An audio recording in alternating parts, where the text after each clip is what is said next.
on the leading edge of that. Top Con's another one. Any other questions? Okay. Let's talk about the current GPS status and modernization.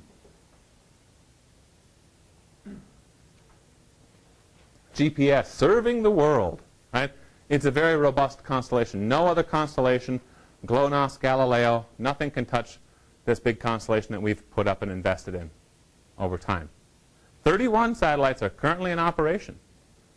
11 of those are GPS 2A, 12 are 2Rs, 7 are 2Rs, 2RMs, with 3 additional satellites in what's called residual status, getting ready to be used.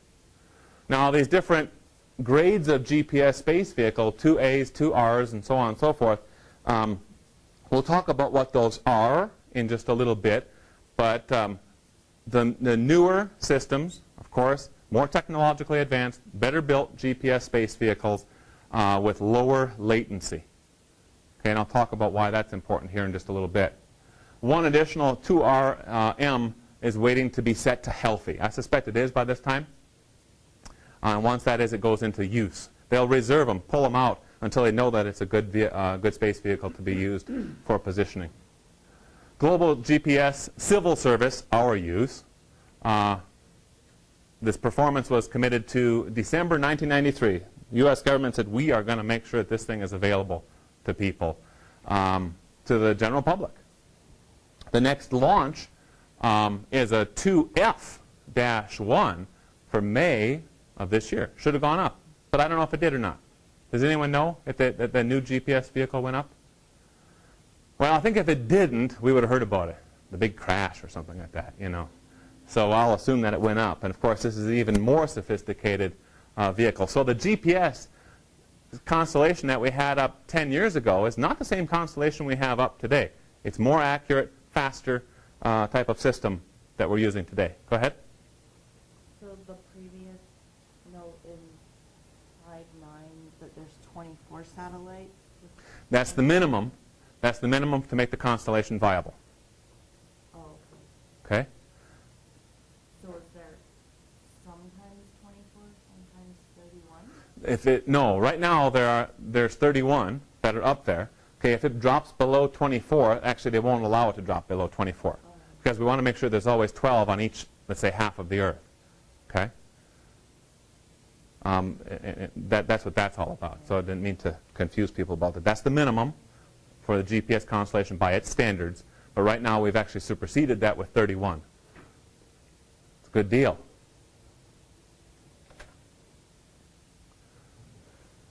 We can talk about some different segments of the GPS, the entire GPS system. Everyone thinks that the GPS is just the satellites that are floating out there. There's more to it. There's also a GPS control segment. It's operated by space professionals in 2D space operations at various different sites. You can see that they are scattered strategically all around the Earth. And these are some of these ground control stations that monitor how are the satellites doing right now. Do we need to make some adjustments? Do we need to send up a new almanac? Do we need to pull something offline because it's not working? You know, it's going to crash. Those sorts of things. That's a good network right there. Stuff all over the place.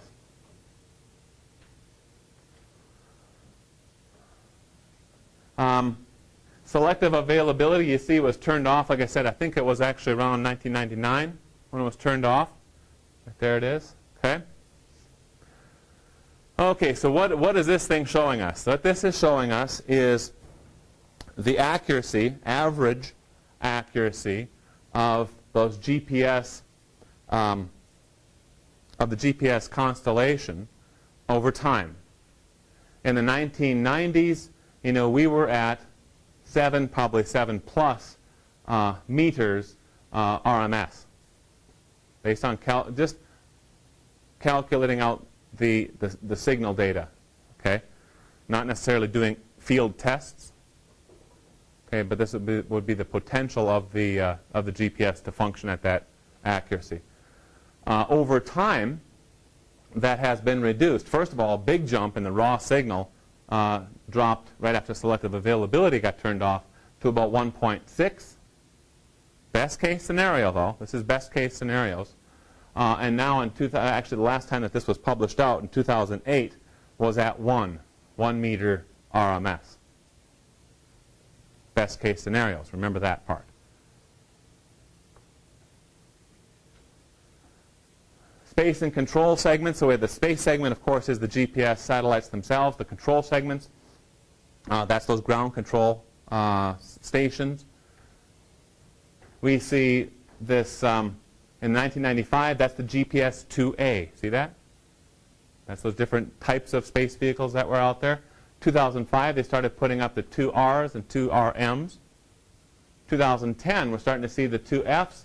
And in the future, 2014 on forward, 2025 is the plan to put up what they call GPS 3s. What it simply means is that we have better signals.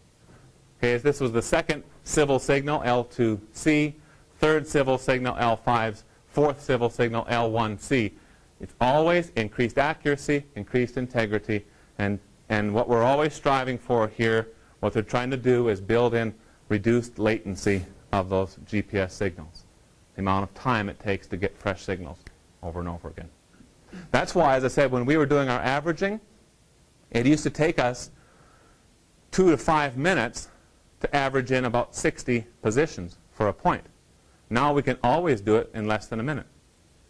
What has happened, right? What has happened is that there's new GPSs up in the sky. And their latency has been reduced. They're sending out the signals faster and faster and faster.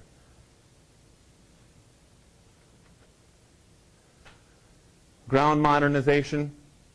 Again, plans to continue improving the ground control stations to further reduce those ephemeris errors, clock errors, and improve the quality of those almanacs that are being put up.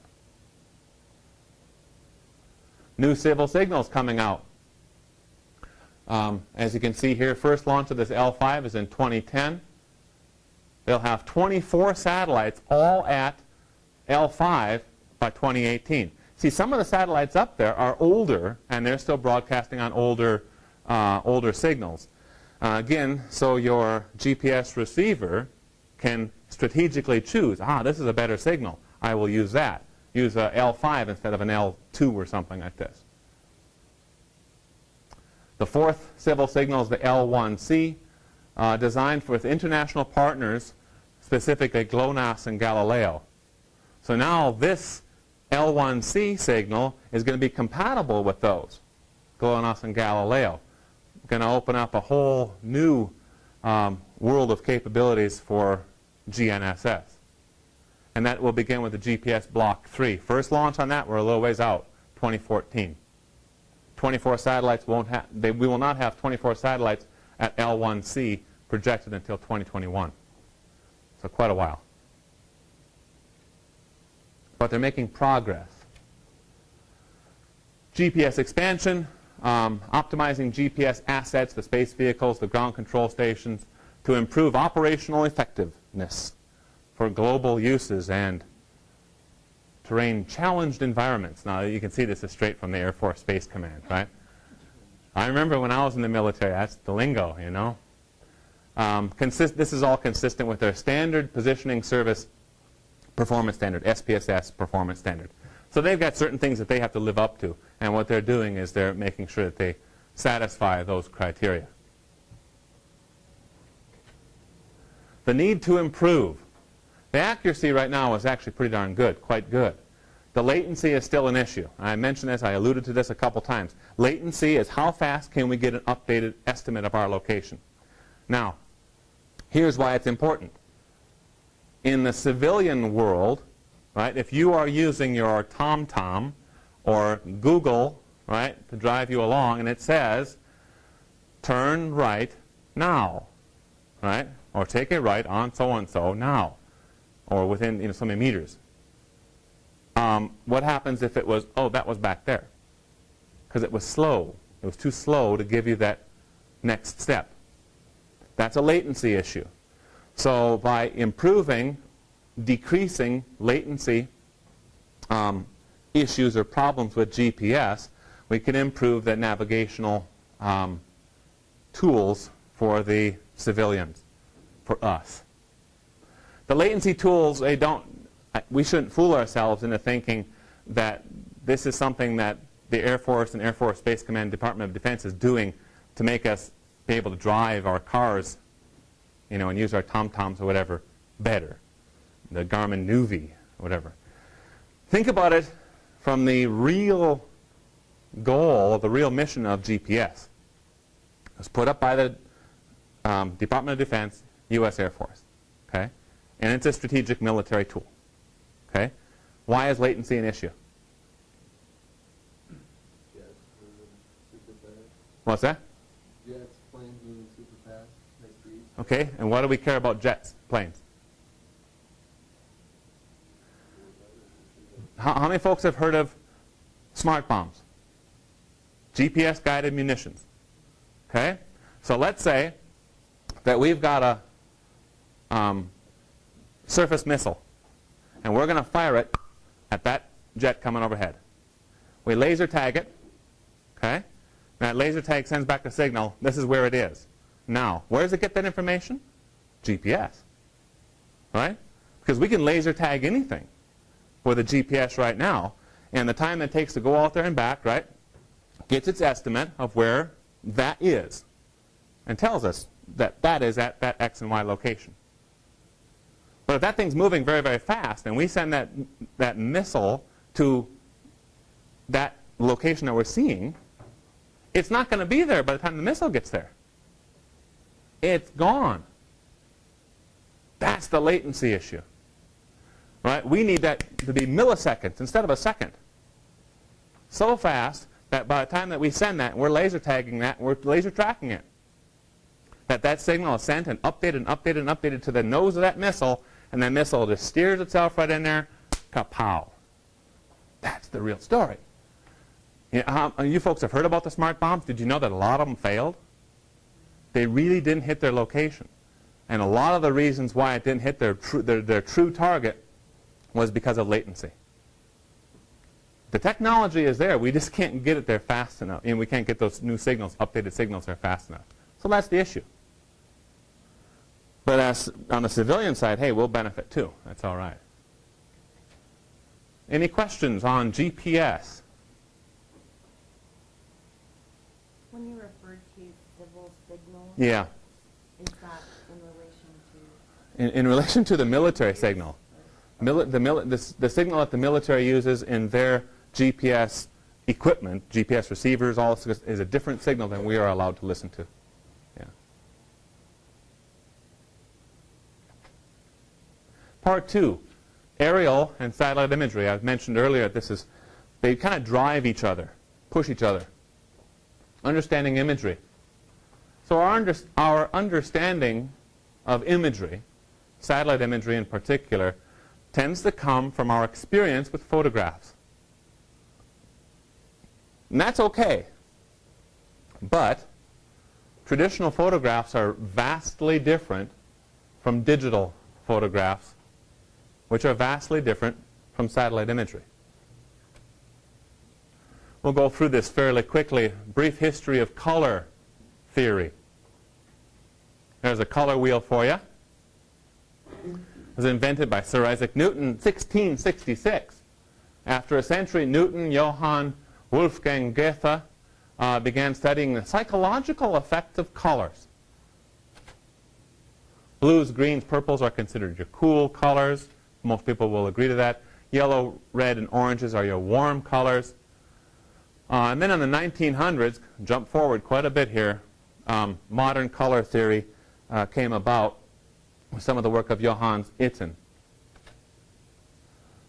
We can look at our colors and start classifying these colors. Primary, pigmented colors. Red, yellow, blue. Primary colors are basic and considered that they cannot be mixed from other elements. That's where that word comes from, the primary colors. They are to color what prime number